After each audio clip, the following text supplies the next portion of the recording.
जो शरीर है, मृत शरीर जो आया है ना, वो प्रेत होता है। जैसे ही उसके प्राण जाते हैं वो प्रेत हो जाता है, और उसका नाम सबसे पहले जो है उसका जाता है, उसका नाम जाता है, उसका नाम जाता है बॉडी। आप देखिए शमशान में हमेशा क्या कहेगा आपको, बेचारे कि बॉडी ले आओ, बॉडी कहाँ है, वो नहीं कहता कि अमुक व्यक्ति मरता वो कहाँ है, वैसा नहीं बोलेगा, अगर बॉडी कहाँ है, बॉडी कब आ रही है, और जो मरा है वो प्रेत है। अब जो खत्म हो गया, एक चीज समाप्त हो गई, तो पुनर्निर्माण की तो जिंदगी है। और जब तक वो प्रेत योनि में रहता है तब तक वो जो है दुख को प्राप्त करता है। जब व्यक्ति दिवंगत होता है तो चंद्रमा की तरफ चलता है, और जीते हुए सूर्य से वापस आता है। आप देखिए पूरे श्राद्ध कर्म के अंदर कोई भी गर्म चीज नहीं होगी, रोटी नहीं होगी, कलावा नहीं होगा।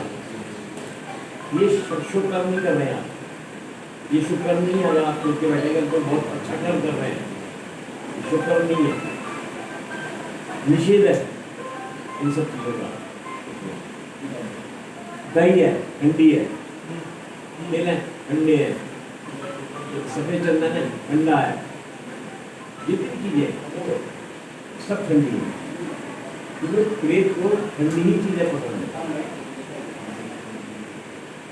श्राद्ध करना हमारा आवश्यक कर्म है, जरूरी भी है और आवश्यक है। कई बार आपने देखा होगा हम श्राद्ध कर्म तो करते हैं, उसके बाद भी हम कष्ट पाते हैं। क्यों? क्योंकि हम उस श्राद्ध कर्म करने में कोई ना कोई त्रुटि कर देते हैं, और वो जो त्रुटि है, वो जो कमी है, वो आपको दोष का भागी बनाता है। आप दोष को उतारने गए और दोष चला गया। आपने हाथी को स्नान करते देखा है, जब वो नदी में करता है बड़े प्यार से स्नान करता है, खूब पानी डालता है, तो जैसे ही बाहर आता है रेत डाल देता है। आप कितना भी श्राद्ध करें, अगर आप में त्रुटि करते हैं तो वो आपका पितृ ऋण उतरता नहीं है और चढ़ जाता है। इसलिए आपने देखा होगा कि कई लोग श्राद्ध करने के बाद भी त्र्यंबकेश्वर भी जाते हैं, गंगा भी जाते हैं, हरिद्वार भी जाते हैं, फिर भी जो है वो कष्ट पाते हैं।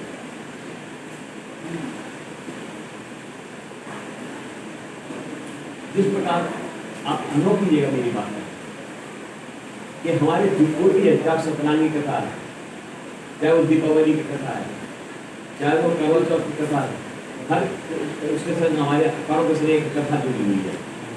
ऐसे इसके संग भी कथा जुड़ी हुई है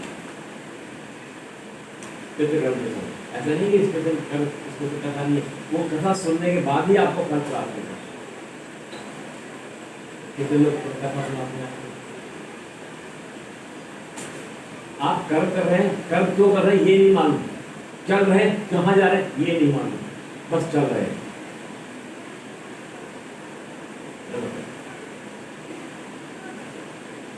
पहले समझिए फिर कीजिए। मेरे को कोई अंतर नहीं पड़ता, आप गलत करिए, मेरे को क्या है, मैं शाम को कितना चला जाऊंगा, तब तो आपने पहुंचाना है, मैंने तो नहीं पाना, यही प्रश्न है। मैं तो यहाँ ये कागज लेकर के आया था कि आपका सही तरीके से अच्छी प्रकार से प्राप्त कर रहा हूँ।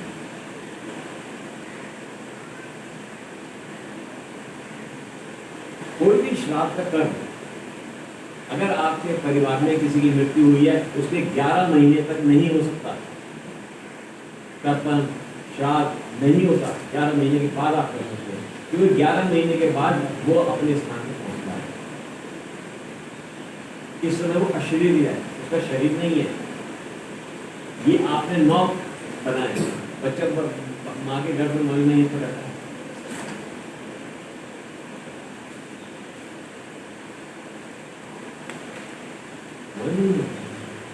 एक बात। दूसरी बात कि हमारे जितने भी परिजन थे, परिवार के थे, वो एक दिन में तो नहीं मर गए, एक दिन तूफान आया और सारे के सारे खत्म हो गए। ऐसा तो नहीं हुआ। कोई 2021 में गया, कोई 1998 में गया, कोई 1965 में गया, कोई कब गया। उनकी स्थिति वही होती है कि एक परिवार जो किसी मेले में गया है, कुंभ में गया है, अब वो बिछड़ गया, सारे परेशान हैं। कहाँ है चाचा, कहाँ है बाबू, कहाँ है मामा, कहाँ है वो बच्चा था, वो कहाँ है, सब परेशान है। तब शांति मिलेगी जब वो सब मिल जाएंगे, तब बड़ी शक्ति मिलेगी जब हम सब मिल गए। तो ये 9 पिंड, ये आपके 9 पूर्वज हैं। वो कौन है, कहाँ थे, कब गए, इसका कोई महत्व नहीं है। आप ये कल्पना करते हैं कि 9 पूर्वज है और आप एक को दूसरे से, दूसरे तीसरे चौथे का निकाले और 9 के 9 को मिला देते हैं, अतः वो जब मिल जाते हैं तो प्रसन्न हो जाते हैं, प्रसन्न होने और माफ मारते हैं।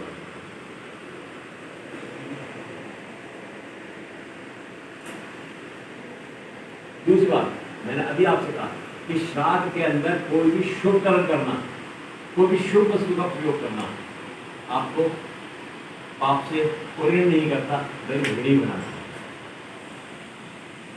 आपके लिए कौन से उम्मीद करते हैं और जो श्राद्ध आप इससे करते हैं, किस उम्मीद से करते हैं? क्यों? ये इंडिकेटिव फिगर है, यही वो उंगली है जो आपको अच्छा है तो बताती नहीं, हमको बुराई बताती है। तुम बुरे हो, तुमने मेरे से ऐसा किया, तुमने मेरे को गुस्सा हुए, तुमने मेरे ये नुकसान कर दिया, तुमने ये क्यों नहीं किया, इसी से तो बताते हैं आप। ये व्यक्ति कहाँ है, वहाँ है, यूं तो नहीं कहते वहाँ है, इंडिकेटिव फिगर। ये बुराई की है, इसलिए पूजा पाठ में, हवन में, किसी में इसको दूर रखने के लिए कहा गया। इसको मत लाइए, इससे करिए।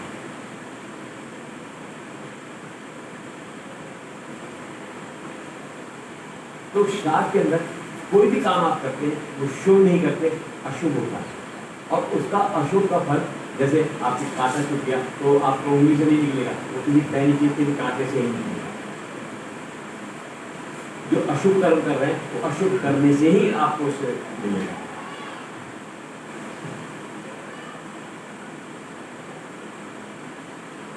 दूसरी बात, मैं आपको नियम बता रहा हूं, समझ लीजिएगा, कोई नहीं बताएगा आपको। जब आप कोई भी शुभ कार्य करते हैं, परिवार में विवाह करते हैं, मुंडन करते हैं, या पानी गिरने संस्कार करते हैं, नागपंथ संस्कार करते हैं, कोई भी संस्कार करते हैं, तब जनेऊ आपको ऐसे करना है। और तो हमने सीधे से उल्टे में करना है, जबकि ये भी गलत है, ये भी गलत है। इसको गोल करके गले में माला की तरह धारण करना चाहिए।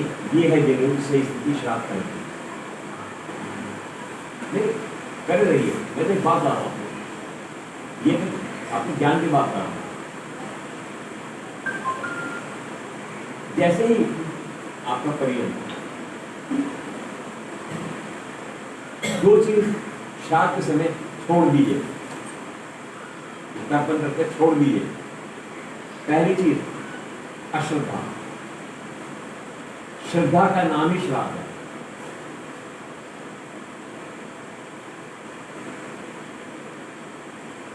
तीन चीज अनिवार्य है, तर्पण, अर्पण और समर्पण। जब आप पितरों के प्रति समर्पित हो जाते हैं तब वो आपको आशीर्वाद होगा।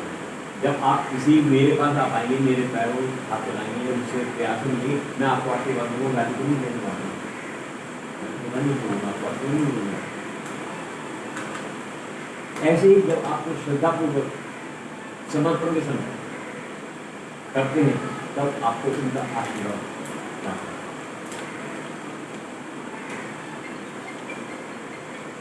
मैंने अपने जीवन में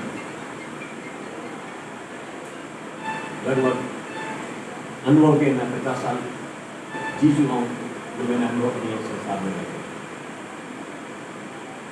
मैंने देखा है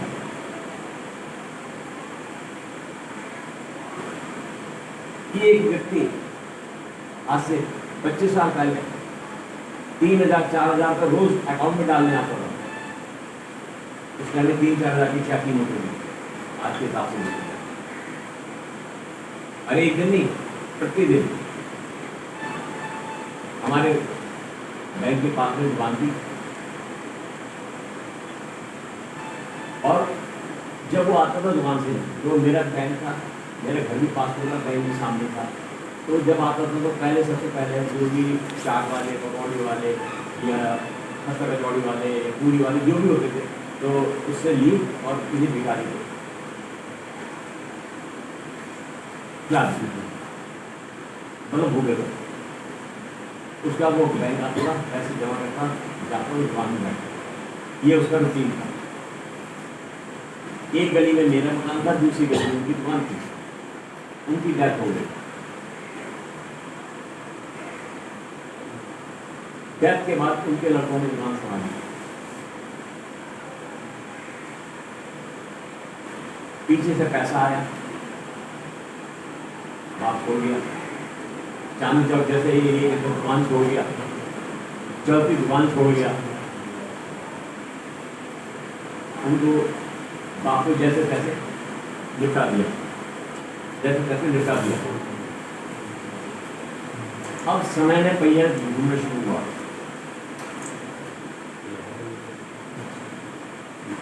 बच्चों का नुकसान होता चला गया, दुकान बिक गई, मकान बिक गया। स्थिति ये हो गई कि उनके पास जो ऐसे वाइट कपड़े पहनते थे, उनके पास पहनने तक के कपड़े नहीं थे। अगर उनको जो है पान के तंबाकू खाना तो आपसे किसी ने मांगेंगे 5 रुपये, जिनकी ये मैंने अपनी आंखों से देखा था। और जब वो मरे तो उनको उठाने वाला भी नहीं था, सड़क के ऊपर से कॉर्पोरेशन वाले आए, उठा करके ले गए।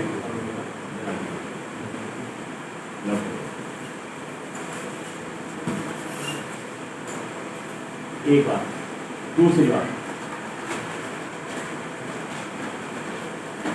मैं पटना और सूरत अक्सर आते जाता है, प्राय महीने में, 2 महीने में, 1 महीने टूर लग जाता है किसी कारण। तो लास्ट टाइम मैं गया,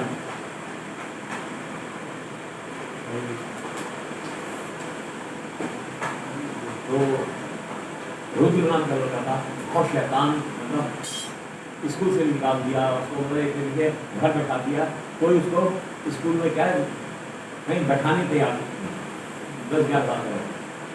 मैं गया, उसके पिता ने मुझसे कहा जब उसकी बना के भेज दी। जब गया उसको भाई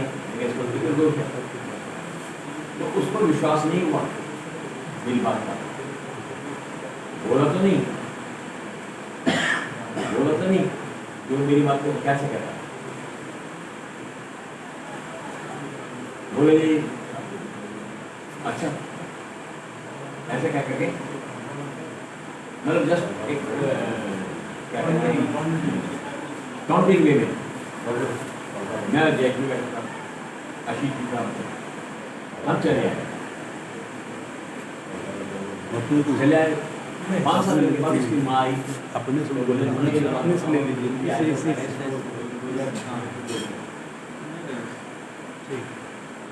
तो उसकी मम्मी ने बड़े बड़े को कह रहे हैं, जो बड़ी जगह 8-9 साल का, तब से बहुत शैतान है। तो ये हमारे घर में प्रतिक्रम हुआ, इसलिए क्या करा, हम तो करके गए, उन्हें सारा सब उठा के बाहर गली में कोई दिया और पानी आ गया, बोले कपड़े लोग कर दो। ये सुनकर उसको जब हुआ फौरन जैश होगा, अब 2 तारीख के कारण उसको करने के लिए भेजी। तो इसके अगर ये आपको जो है आशीर्वाद देते हैं, तब आप समृद्धि की पढ़ते हैं, सुख की तरफ पढ़ते हैं।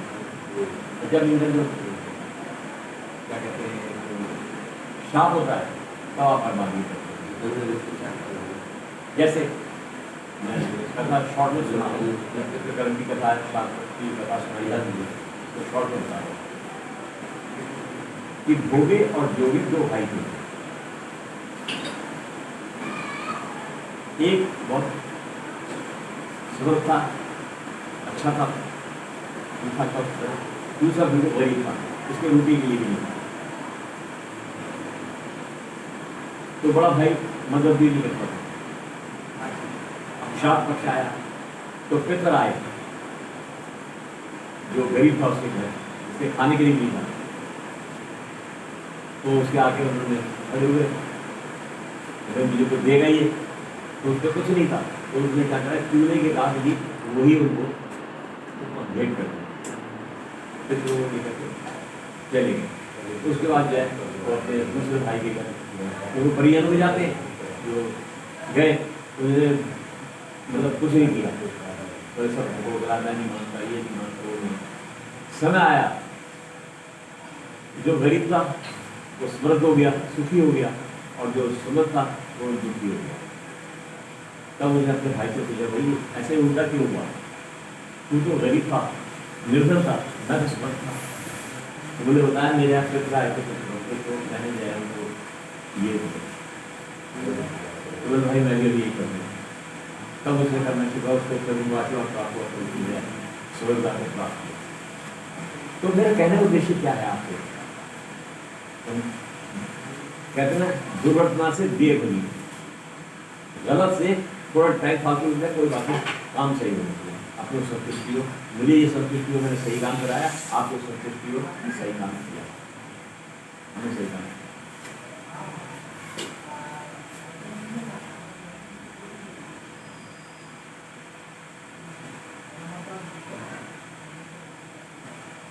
जैसे मैंने बताया था कि 9 पिंड नहीं है, देखिए भैया जी ये आप तो करेंगे, मुझे तो कोई फर्क नहीं पड़ता, मेरे कपड़ों में कभी दाग नहीं पड़ेगा, ये ध्यान रखिए। कभी मैं आपसे एक बात पूछूं, व्याकरण ये मानूं, जो एक परंपरा है कि जब अमावस होती है, आखिरी श्राद्ध होता है, उस दिन घर के द्वार पर दिया जलाते हैं, आप लोग ये नहीं जलाते, तो जलाते हैं कि जलाते हैं घर के बाहर पितरों के नाम पर विदा कर दिया। हमारे यहाँ नहीं है। अब तुम्हारे सामने बैठे बोले, मैं नहीं कह रहा, ये आप विदा कर रहे हो क्या, ये दिए खाए के लिए, विदा करने के लिए, अभी तो आए भी नहीं है, मैं आपके घर पहुंचा भी नहीं, आपने कैसे जाओगे। मैंने पहले कहा था कि जल्दबाजी नहीं करिएगा, ऐसा नहीं कि मनोज ने 10 चीज बना के रखी है तो 10 ही हमने इस्तेमाल करनी है, ये आपके नहीं, हर पूरे भारतवर्ष में जहाँ हिंदू समाज रहता है वहाँ परंपरा है कि जिस दिन अमावस होती है, आखिरी श्राद्ध होता है, उस दिन घर के बाहर औरतें जाकर दिया जलाती देरी के बाद, ऐसे कहते पितृ को विदा कर देती है, इनका बाप 14 दिन हमारे रहे। इसके अलावा आप देखिए ये कमी आपको मिलेगी, आप देखेंगे आपको मिलेगी कमी, जो मैं बता रहा हूं।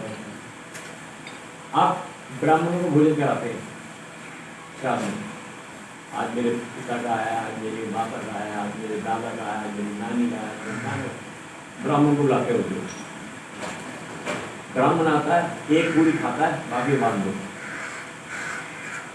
तो कितनी खाएगा, 10 जगह जाना है खाने के लिए, कितनी खाएगा वो, एक पूरी खाएगा, 2 पूरी खाएगा, बाकी बांध के ले जाएगा, 10 घर गया, 5 घर गया, 4 घर, उसको उसके पीछे भोजन की वो नहीं है, उसकी जो दक्षिणा मिलनी है वो है उसकी मेन, वो गलत है। एक स्थान पे बैठ के एक बार में जितना भोजन ब्राह्मण कर सके उसको करना चाहिए, और श्राद्धकर्ता को एक बार भोजन करने के बाद पुनः भोजन नहीं करना चाहिए।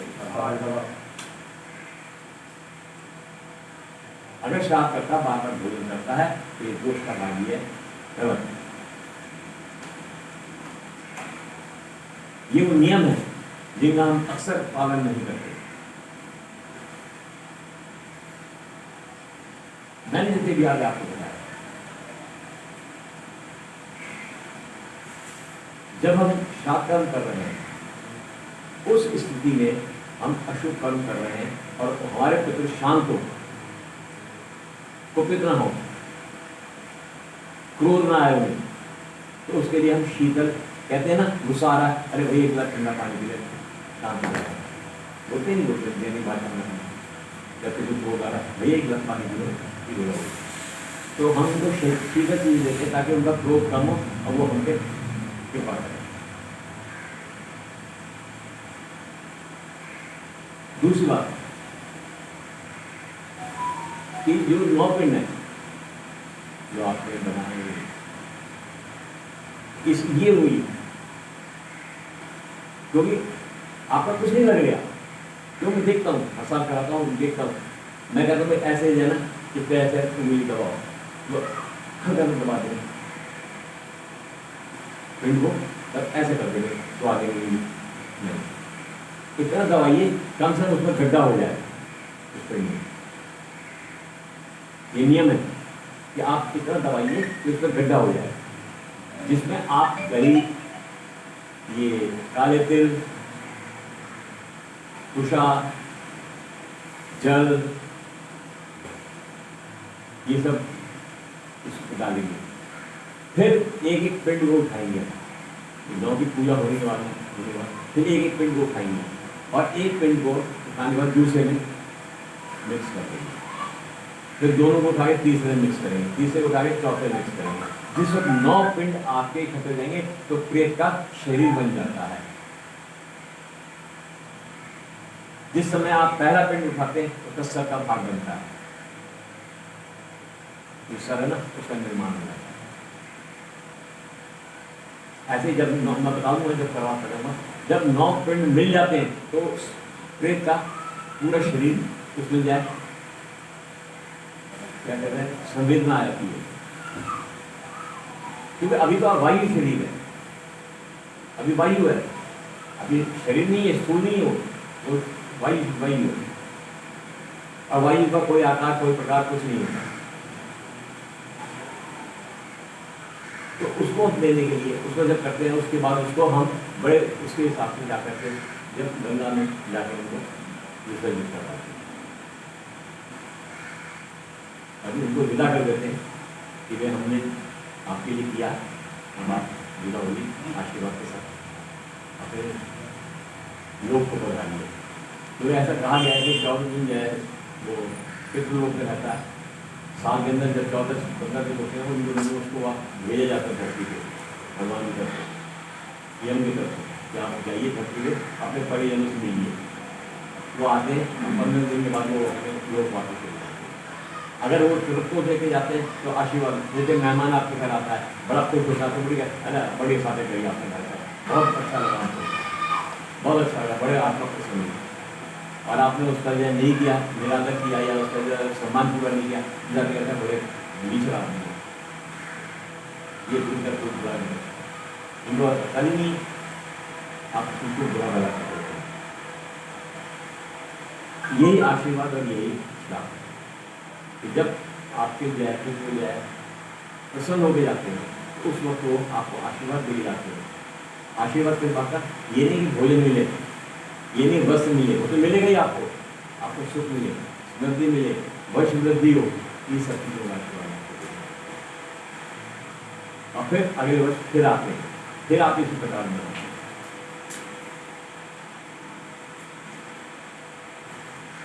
क्योंकि जीव में जब तक वायु शरीर रहता है उसको जब भूख और प्यास का अनुभव नहीं होता, आवास नहीं होता जीव को, न उसको प्यास लगती है ना भूख लगती है। वो जैसे ही वो अपना शरीर धारण कर लेता, बना लेता, उसका बन जाता है, उसको अंदर भूख और प्यास जाती है। इसलिए कहा गया है कि इस श्राप के बाद ब्रह्म बोल, ब्रह्म भी आत्मा और ब्राह्मण ब्रह्म, इसलिए उनको बोलने जाता है, ताकि वो जो खा रहे, जैसे मैंने पोस्ट में भी लिखा है कि आप पिंड बनाते हैं, पिंड इतना हो गया, इतना कर लो, इतना कर लोगे, इतना भी कर लोगे तो हाथी का पेट भर जाएगा उससे, और चीटी कितना खाएगी उसे, सारी जिंदगी लगेगी तो नहीं खा सकती। तो ये पिंड जो है सूक्ष्म है, ये उनको उसी रूप में प्राप्त होता है जिस रूप में वो होते हैं। अगर वो चीटी के रूप में तो उसको जो है दान, तिनके के रूप में प्राप्त होगा, दाने के रूप में प्राप्त होगा, हाथी है तो उसको और चीज़ में प्राप्त होगा, सांप है तो उसको वायु के रूप में प्राप्त होगा, उसी रूप में मिलेगा जिस रूप में उनको चाहिए। ये पिंड है। तो हमको जो है मेरे समझाने का उद्देश्य तो नहीं है आपको,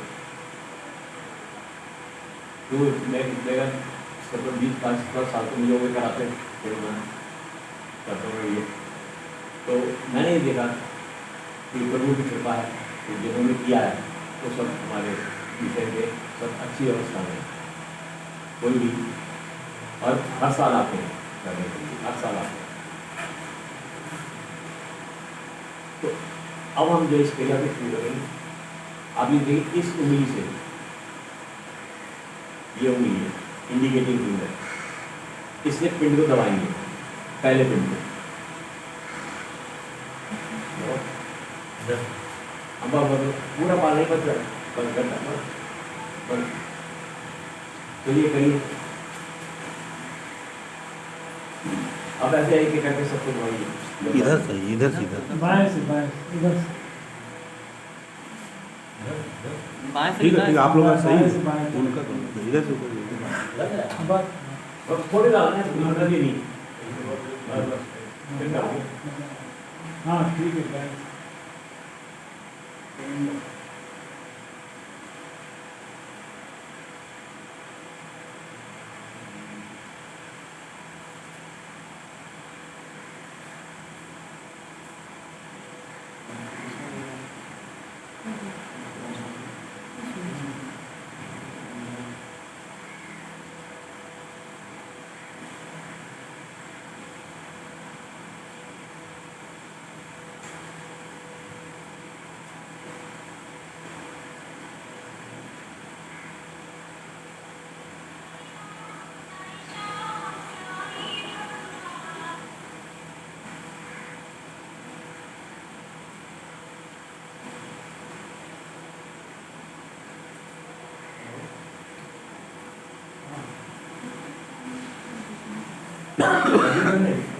अब आप सब बोलेंगे ओम अस्त्राय फट। अर्थात आप ये निवेदन कर रहे हैं आचार्य से कि आप हमारा श्राद्ध कर्म कराएं। आपने कहा है इस भाषा में कि आप श्राद्ध कर्म को कराएं, तो अब आपने तो कह दिया कराएं, मेरे लिए फर्ज है कहना, तो मैं क्या कहूँगा, यह भी कर्म समारंभ में इसका जो कर्म है ये है, इसको शुरू करता हूँ। अब आप जो है ना काले तिल पहले इस पर रखेंगे, फर्स्ट पे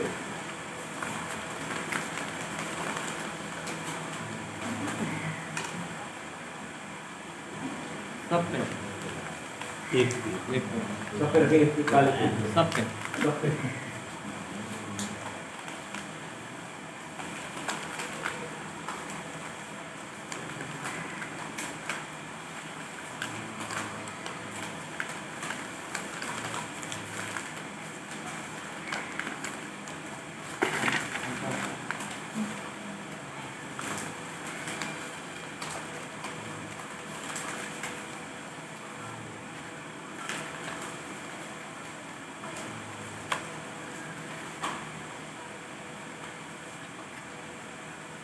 चलिए अब इसके बाद जो है ना आप थोड़ी थोड़ी दही बनाएंगे सबको, फिर थोड़ा इसमें जो क्या बोलते हैं चंदन, सफेद चंदन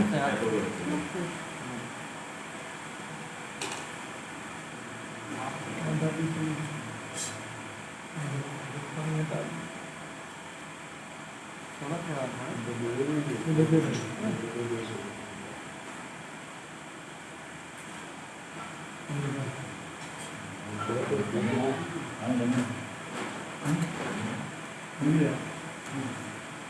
चंदन रखेंगे थोड़ा थोड़ा, है चंदन नहीं जी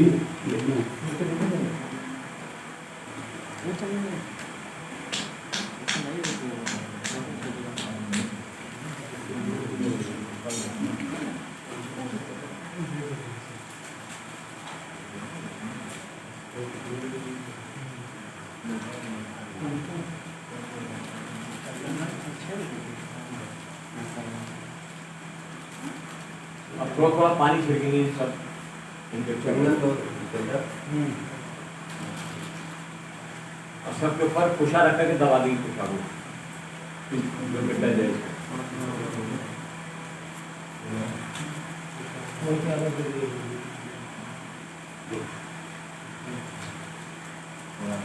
थोड़ी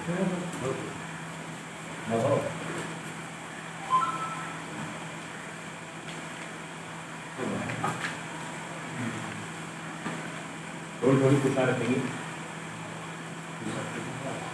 कुर्सा दिया गया ना, नोट टुकड़ा करके। इसको इसमें दबा दें, दबा दें। नहीं, उसको फिर कुर्सा रखी थी, अंदर रखा गया ना। हाँ अच्छा तरीका तो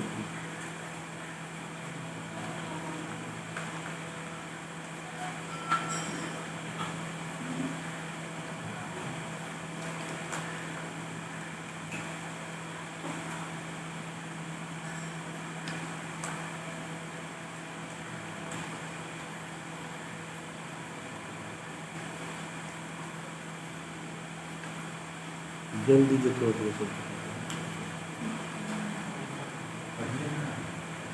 हमारा धर्म बहुत विशाल है, बहुत उदार है। इतना उदार कोई भी धर्म नहीं, इतना नहीं है।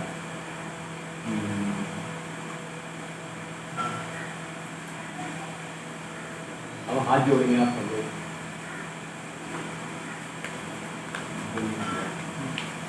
सब लोग हाथ जोड़ करके और मेरे समझ जाए बोलेंगे, मैं बोलूँगा खराब बोलेंगे। अब इसके अर्थ को समझना, जो आप कह रहे हैं ना, इसको समझने की कोशिश करना, तभी आप इस जो प्रार्थना है ना, यही कल्याण करने वाली है। मेरे कुटुंब के वे पितृ जिनका दाह संस्कार हो चुका है अथवा जिनका दाह संस्कार नहीं हुआ है और जिनका दाह संस्कार बिना शास्त्रों से आज्ञा प्राप्त धार्मिक विधि से रोके हुआ है, परम गति को प्राप्त ऐसे पितर जो यमलोक से यहाँ महालया श्राप कराएं, उन्हें मशालों से मार्गदर्शन प्राप्त हो और वे अपने अपने लोगों को पहुँच जाए। अब आप गायत्री मंत्र बोलेंगे 3 बार।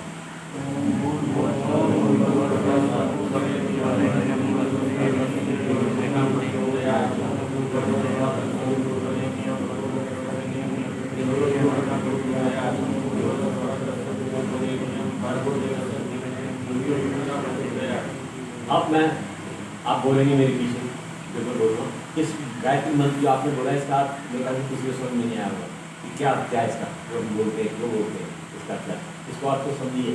जो मैं बता रहा हूँ उसको समझिए।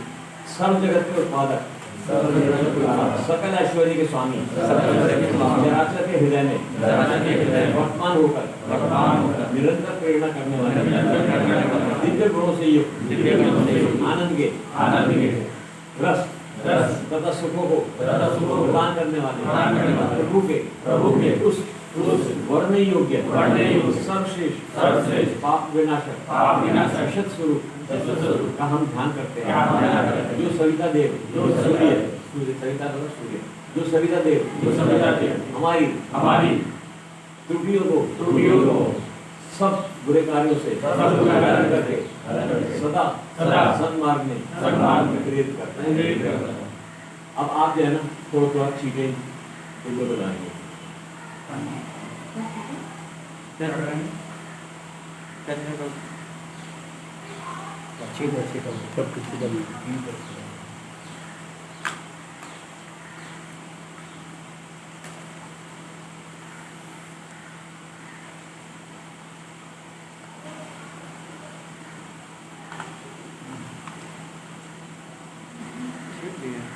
अब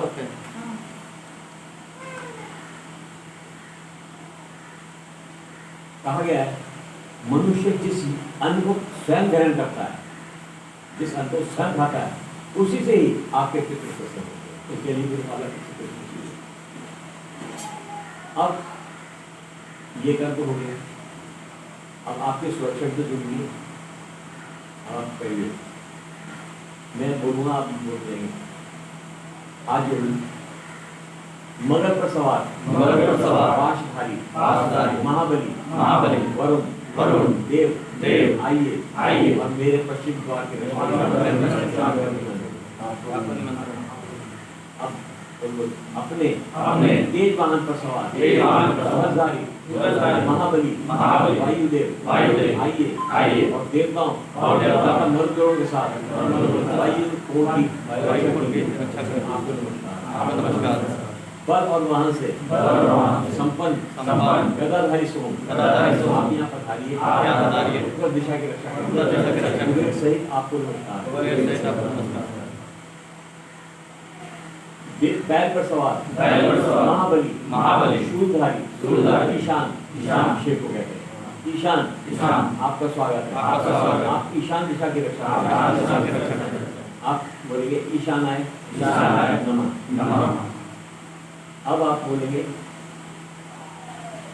दोनों हाथ ऐसे आकाश की तरफ उठाएंगे। हाथ के अगले भाग में ये जो आप देख रहे हैं सुरवा देखा नहीं अभी पीछा आया है इसको सुरवा बोलते हैं।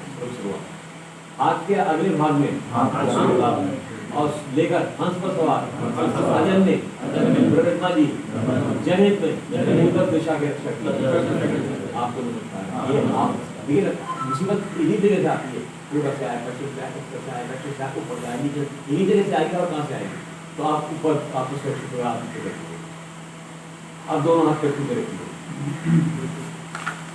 कच्छप की पीठ पर सवार नागगढ़ के स्वामी चक्रधारी आनंद आइए और पाताल की रक्षा कीजिए। आपको नमस्कार। अब मुख्य आगे पूर्व दिशा से रक्षा के लिए भगवान सूर्य से प्रार्थना करें। विशाल ऐरावत हाथी पर सवार हाथ में वज्र धारण किए देवराज इंद्र यहाँ आइए अन्य देवताओं से द्वार की रक्षा कीजिए। आपको नमस्कार। बकरे पर सवार शक्तिधारी बलशाली अग्निदेव आइए और देवताओं के साथ आगे को रक्षा। अब देखिए ना आग है पानी है यही हमारा नुकसान करती है। महिष पर सवार दंडधारी महाबली सूर्यपुत्र यम आप यहाँ आए दक्षिण द्वार से रक्षा कीजिए। ऐसे में जब आप इसको की प्रार्थना करते हैं आपके यम आपकी रक्षा करता है तो आपके घर में अकाल मृत्यु या इस तरह की मृत्यु नहीं होती। ऐसा भी नहीं होता कि आपकी स्थिति हो जाए मृत्यु हो जाए और आपको कोई अग्नि देने वाला भी ना आपको उठा के गंगा में फेंक दिया जाए और भोजन बन जाए जानवरों को समुद्री जीवों का वो भी। तो हमने यज्ञ से प्रार्थना करिए।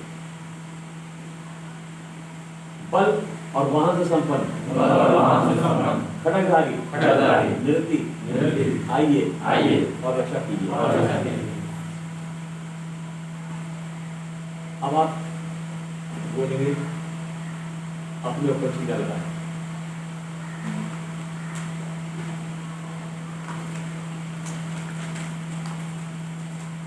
अब बोलेंगे हाथ जोड़कर ओम समस्त पितृश्वर मुक्तये नमः। जितने भी आपके पितृ हैं जो भी है उनको आपने पितरों परिवार का हिस्सा नहीं माना। पितृश्वर भगवान माना है। भगवान जो भी पितृश्वर पितृश्वर माना और उनको जो है आपने जो कहा कि आप मुक्त हो। इसके बाद जो है इनको एक एक उठाइए। कोई एक उठाइए हाथ ले लीजिए किसी भी ले लीजिए। पहला जो पिंड उठाया इससे शिरोभाग का निर्माण होता है। जो प्रेत है उसका सिर का भाग जो है उसका निर्माण होता है। याद रखिए। अब दूसरा उठाइए इसको मिलाइए मिला दी दोनों। इसके बाद कान नेत्र और नाक बनते हैं तो अब तीसरा उठाइए कंठ कंधे बाहु वक्षस्थल ये बनते हैं। अब चौथा उठाइए इससे नाभि लिंग और गुदा भाव बनता है। अब पांचवा उठाइए, इससे जंगा और पैर बनते हैं। छठे पिंड, अब छठा उठाइए, सभी मर्म स्थल, जितने भी आपके मर्म स्थल स्कैन है जिसका आप दबाते हुए पता लगा, अभी आपके शरीर पे कहीं भी चीटी चल रही है पता लग जाएगा कि चीटी चल रही है, ये मर्म स्थल है आपके, इसका निर्माण होता है। उसको मतलब भूख और प्यास का अनुभव होना शुरू हो जाता है। अब तक उसको भूख और प्यास का अनुभव नहीं था, अब शुरू हो गया। आठवां पिंड उठाइए,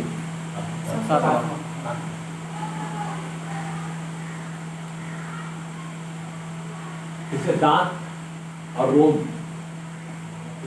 ये बनते हैं। अब उठाइए, ये उठाइए, नेक्स्ट उठाइए, हाँ ये उठाइए, आप इसको मिला दीजिए, इसका उसका अगला उठाइए, अंतिम उठाइए, इससे वीर्य और इन सबको मिला दीजिए, जैसे आप मुंह को मिलाते हैं ना। ये 10वां पिंड बन गया। इससे क्या होगा, मुंह का और भूख प्यास का उदय हो जाएगा आपके पिंड।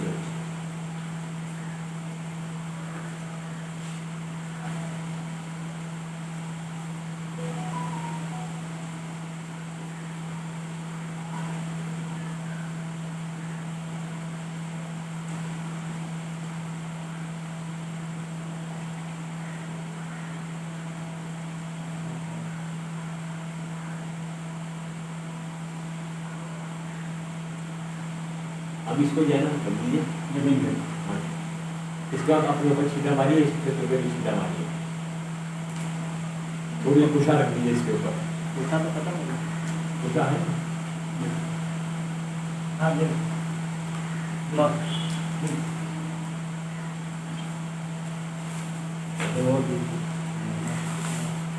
डाल दिए, जनेऊ खोल करके कलावा खोल के डाल दिए।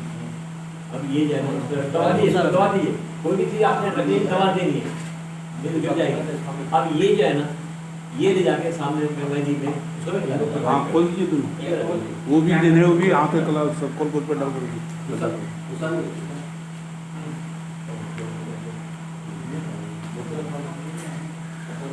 इसी पर हाँ उसी पर उसमें डाल दीजिए जनेऊ भी।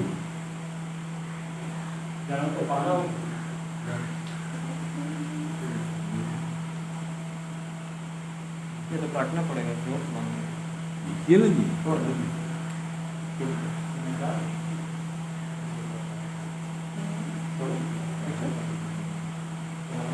गोल कर दीजिए, गोल कर जाके प्रवाहित कर दीजिए ऐसे करके। गंगा जी में डाल, इसी में डाल के गोल कर दे। हाँ गोल कर दीजिए ऊपर से कहीं से भी डाल दें, ये जैसे नहीं है जगह, ये खत्म है। बंद है, खुला नहीं है। इधर तो थोड़ा पूरा डालते हैं तो ये तो सुविधा होगा जी, यार खोलवा दे इससे बहुत बढ़िया है। और उधर हाथ में कर दीजिए, उधर सुतल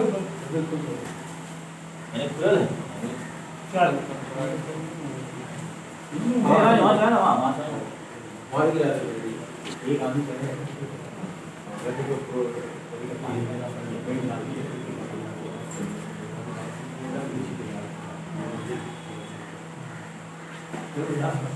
ये सब कुछ चल जाएगी।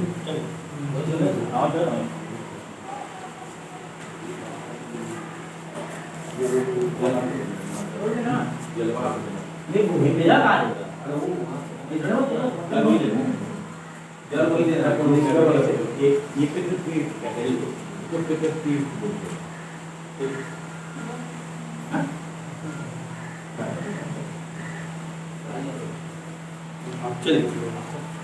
अच्छा कुछ खाने के लिए है नहीं? हाँ हाँ, तो ताकि वो सब खिलाएंगे, कुछ दूध भूजा करेंगे फिर ठीक।